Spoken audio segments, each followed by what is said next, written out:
नमस्कार दोस्तों, मैं सुशील कुमार कैंथुला केन एस्ट्रो में वीडियो के इस अंक में आपका हार्दिक अभिनंदन करता हूं। दोस्तों, 22 अगस्त 2023 को बुध जो ग्रह है वह अस्त होने जा रहा है। समय 4:16 सायं और यह जो ग्रह है वह 12 सितंबर 2023 तक अर्थात पूरे 22 दिन तक जो है अस्त रहेगा। अब ग्रह के अस्त होने से जो विशेष प्रभाव पड़ता है वह उन राशियों पर पड़ता है जिन राशियों का वो स्वामी होता है और जिस राशि पे वह अस्त होता है। वर्तमान में जो बुध ग्रह है वह सिंह राशि में विद्यमान हो रखा है। सिंह राशि में विद्यमान होकर के सूर्य के साथ है वो। तो सूर्य, जैसे मैंने कहा था आपको पहले कि सूर्य अपनी मूल त्रिकोण राशि में है, लेकिन सूर्य के साथ जो है बुध होकर के बुधादित्य योग बना रहा है। लेकिन उसके 22 अगस्त को अस्त होने से विशेष करके मिथुन राशि और कन्या राशि और सिंह राशि, इन राशि वाले जातकों के लिए यह जो समय रहेगा 22 दिन का वह अच्छा नहीं रहेगा। खास करके जो और राशियां हैं, पूरी जो मिलाकर के 12 तक राशियां होती हैं, उनमें से 8 राशि वालों के लिए यह जो समय है उनके लिए उपयुक्त नहीं रहेगा।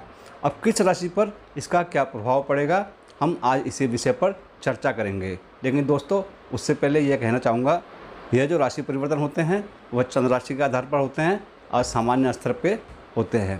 तो इसी के साथ श्रावण मास, शुक्ल पक्ष और स्वाति नक्षत्र और कौलव कर्ण, इस समय में दिन मंगलवार समय 4:16 सायं को बुध जो ग्रह है वह अस्त हो जाएगा। बुध के बारे में बताना चाहूँगा मित्रों कि बुध जो ग्रह है वह मिथुन और कन्या राशि का स्वामी है। मिथुन राशि में आकर के बुध जो है मूल त्रिकोण राशि का हो जाता है और उत्तम फल प्रदान करता है।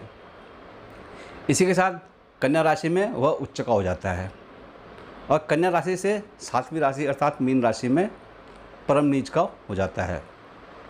बुध के बारे में कहा गया है कि बुध जो ग्रह है वह नपुंसक ग्रह है।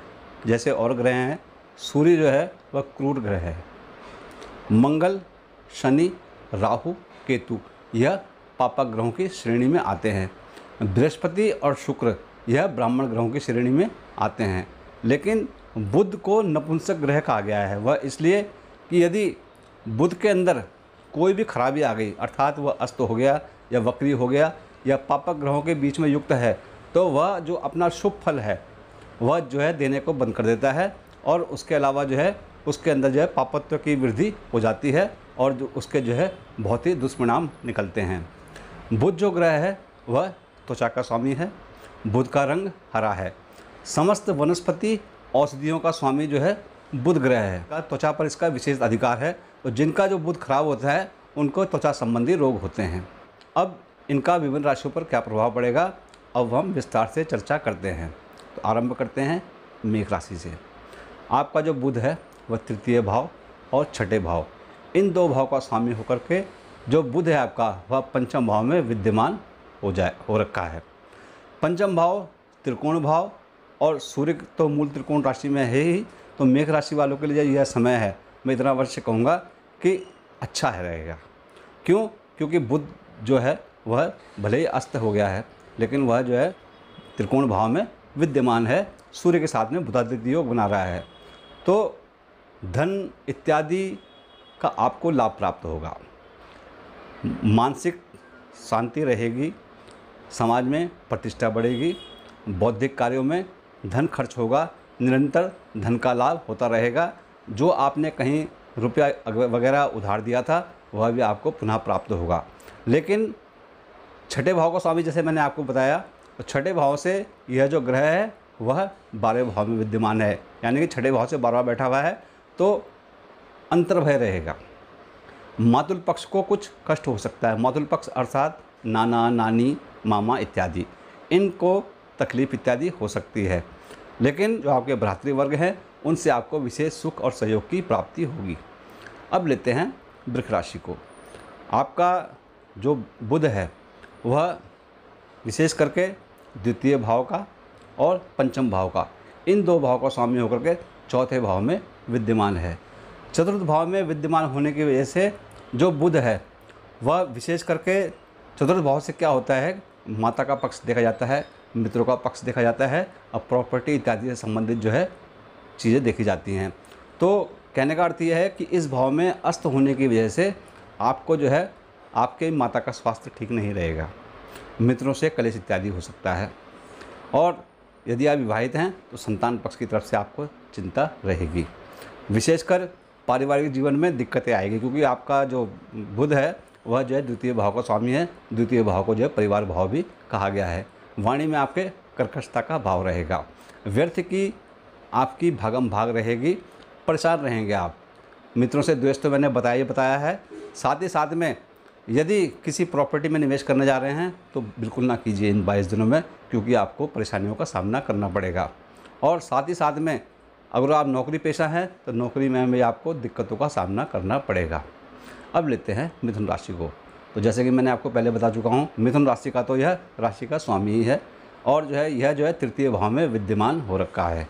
तृतीय भाव में सूर्य और बुध विद्यमान होना, और यह जो है सुख भाव का यानी चतुर्थ भाव का स्वामी भी है। और तृतीय भाव से जो इसकी दृष्टि है वह सीधे नवम भाव अर्थात भाग्य स्थान पे पड़ रही है। तो कहने का अर्थ यह है स्वास्थ्य आपका ठीक नहीं रहेगा, त्वचा संबंधी विकार हो सकते हैं, मित्रों से कलेश इत्यादि होगा, माता का स्वास्थ्य ठीक नहीं रहेगा और भाग्योन्नति में बाधाएं आएंगी, बनते हुए काम बिगड़ेंगे आपके। और विशेष करके इस अवधि में, इन 22 दिन की अवधि में अपने स्वास्थ्य का विशेष ख्याल रखें और कहीं भी इधर उधर घूमने ना जाएं। कुछ दिक्कतें हो सकती हैं, परेशानियां हो सकती हैं, कुछ जो है दुर्घटना इत्यादि भी हो सकती है। तो इस अवधि में अपने आप का, अपनों का विशेष ख्याल रखें। अब लेते हैं कर्क राशि को। आपका जो बुध है वह 12वें भाव का स्वामी है। 12वें भाव का स्वामी होकर के और तृतीय भाव का स्वामी होकर के बुध जो है आपके वह द्वितीय भाव में विद्यमान हो रखा है। द्वितीय भाव में विद्यमान होने की वजह से इतना तो अवश्य है कि अत्यधिक मात्रा में आपके धन खर्च होने के योग बने हुए हैं। और तृतीय भाव का स्वामी होने की वजह से आपको जो है अपने जो सहयोगी हैं उनसे आपको परेशानियों का सामना करना पड़ेगा, आलस्य की अनुभूति होगी। और लेकिन इतना अवश्य है कि पारिवारिक जीवन आपका सुखी रहेगा, वाणी में सौम्यता रहेगी। अष्टम भाव पर दृष्टि पड़ रही है तो स्वास्थ्य आपका प्रतिकूल रहेगा। अपने स्वास्थ्य का विशेष ख्याल रखें, एलर्जी इत्यादि, त्वचा संबंधी रोग इत्यादि हो सकते हैं। अब लेते हैं सिंह राशि को। आपका जो बुध है वह जो है लाभ स्थान का स्वामी है और दूसरे भाव अर्थात परिवार भाव का स्वामी है और लग्न भाव में विद्यमान हो रखा है। बुधादित्य योग तो है ही, लेकिन फिर भी बुध अस्त है, इस करके अपने स्वास्थ्य का विशेष ख्याल रखें। पारिवारिक दिक्कतें होंगी, मानसिक उलझनें होंगी, पारिवारिक जीवन अस्त व्यस्त रहेगा, धन हानि के योग बने हुए हैं, धन का प्रवाह जो था वह नहीं हो पाएगा और धन जो आप देंगे वह आपका अटक जाएगा। दाम्पत्य जीवन में परेशानियां आएंगी। विशेष करके सप्तम भाव पे दृष्टि पड़ रही है तो जो व्यापारी वर्ग हैं उनको व्यापार में परेशानियों का सामना करना पड़ेगा। और पारिवारिक जीवन तो मैंने आपको बताया है कि जीवन साथी को जो है कष्ट होने के योग बने हुए हैं। अब लेते हैं कन्या राशि को। कन्या राशि की राशि का स्वामी है आपका जो बुध है वह 12वें भाव में सूर्य के साथ विद्यमान हो रखा है और जो आपका बुध है वह दशमेश है और लग्नेश है। तो किसी भाव का स्वामी, जैसे मैंने आपको कहा कि अपने घर से 12वां होना ठीक नहीं होता, अब बुध जो है 12वें भाव में पड़ा हुआ है आपका, तो स्वास्थ्य संबंधी कष्ट आपको होंगे, मानसिक उलझनें होंगी, बौद्धिक विभ्रमता रहेगी। नौकरी पेशा है तो नौकरी में दिक्कतों का सामना करना पड़ेगा, अत्यधिक मात्रा में धन खर्च होगा। पिता के स्वास्थ्य का ध्यान रखें, पिता को कष्ट होने के योग बने हुए हैं। और इतना अवश्य कहूँगा कि शत्रु भय, अंतर भय आपको बना रहेगा और मामा पक्ष इत्यादि को आपको दिक्कतें होंगी ही होंगी। तो इस अवधि में आप जो है अपना ख्याल विशेष रूप से रखें। अब लेते हैं तुला राशि को। तुला राशि वालों का जो बुध है वह 12वें भाव का स्वामी है और भाग्यस्थान का स्वामी है।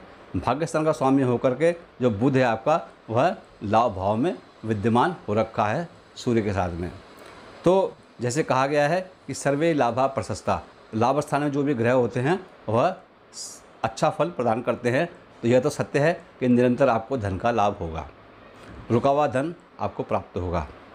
और संतान पक्ष की तरफ से आपको उत्तम समाचारों की प्राप्ति होगी। संतान की उन्नति के लिए यह जो समय है वह उत्तम समय है और बौद्धिक क्षमता का विकास होगा। किंतु भाग्येश है और अस्त हो रखा है, तो भाग्येश अस्त होने की वजह से आपको जो है विभिन्न कार्यों में दिक्कतों का सामना करना पड़ेगा। बनते हुए काम आपके बिगड़ेंगे। तो इस अवधि में हो सके तो कोई भी नया काम आरंभ ना करें। अब लेते हैं वृश्चिक राशि को। आपका जो बुध है वह लाभेश है, दसम भाव में विद्यमान है। दसम भाव में विद्यमान होने की वजह से और यही बुध आपका जो है अष्टम भाव का स्वामी भी है। तो अष्टमेश और लाभेश होकर के जो बुध है आपका वह लाभ स्थान में विद्यमान हो रखा है। यानी कि एक अच्छे भाव का और एक खराब भाव का स्वामी होकर के तो बुध आपको मिश्रित फल प्रदान करेगा। धन का लाभ तो होगा लेकिन उस मात्रा में नहीं होगा जिस मात्रा में आपको होना चाहिए। स्वास्थ्य संबंधित दिक्कतें आएंगी। अपने स्वास्थ्य का विशेष ख्याल रखें और इस अवधि में हो सके तो अपना जो कार्य है वह देरी से आरंभ करें। इस अवधि में कोई नया काम आप ना करें और ख़ास करके जो है अपने स्वास्थ्य का ध्यान रखें, संतान इत्यादि का ध्यान रखें क्योंकि संतान को कष्ट होने के योग आपके बने हुए हैं। सामाजिक प्रतिष्ठा में दिक्कतें आएंगी। अब लेते हैं धनुराशि को। आपका जो बुध है वह सप्तम भाव का स्वामी है और दसम भाव का स्वामी होकर के बुध आपका नवम भाव में त्रिकोण भाव में विद्यमान हो रखा है। तो जैसे मैंने आपको बताया कि त्रिकोण भाव शुभ भाव होता है, तो यहाँ जो है बुध का फल जो है उत्तम फल होगा। प्रबल भाग्योन्नति के आपके योग बने हुए हैं और विशेष करके जो नौकरी पेशा है उनकी पदोन्नति के योग भी बने हुए हैं। हाँ, कुछ इतना अवश्य सप्तम भाव का स्वामी है तो अपने जीवन साथी को कष्ट इत्यादि के योग बने हुए हैं, तो अपने जीवन साथी के स्वास्थ्य का ख्याल रखें और सहोदर भाई बंधुओं से आपको विशेष सहयोग की प्राप्ति होगी। कुछ आलस्य हो सकता है शरीर में। मान प्रतिष्ठा में वृद्धि होगी और पिता का स्वास्थ्य आपका सुंदर रहेगा। सामाजिक जीवन आपका उत्तम रहेगा और मान सम्मान की आपको प्राप्ति होगी। अब लेते हैं मकर राशि को। आपका जो बुध है वह छठे भाव का स्वामी है। छठे भाव के स्वामी होकर के बुध आपका जो है भाग्येश भी है, तो षष्ठेश भाग्येश होकर के बुध आपके अष्टम भाव में विद्यमान हो रखा है। तो जैसे मैंने कहा आपको कि बुध यदि खराब अवस्था में हो तो बहुत दिक्कतें पैदा करता है। कहने का अर्थ ये है कि शत्रु भय बना रहेगा, आय के स्रोत विकसित नहीं होंगे, कार्यों में अड़चनें आएंगी और कुछ त्वचा संबंधी रोग हो सकते हैं। पारिवारिक जीवन में परेशानियों का सामना करना पड़ेगा।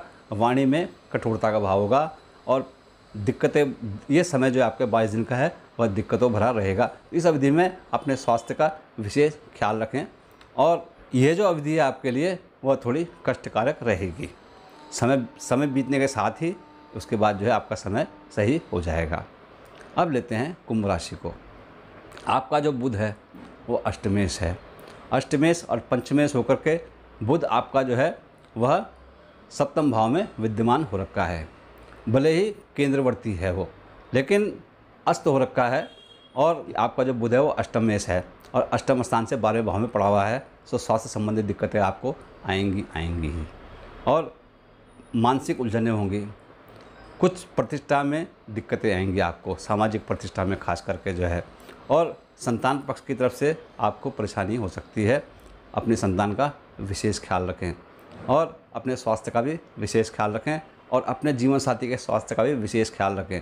यदि आप जो है व्यापारी हैं, कोई व्यवसाय कर रहे हैं, तो कोई भी नया उद्यम आरंभ ना करें क्योंकि आपको दिक्कतों का सामना करना पड़ेगा।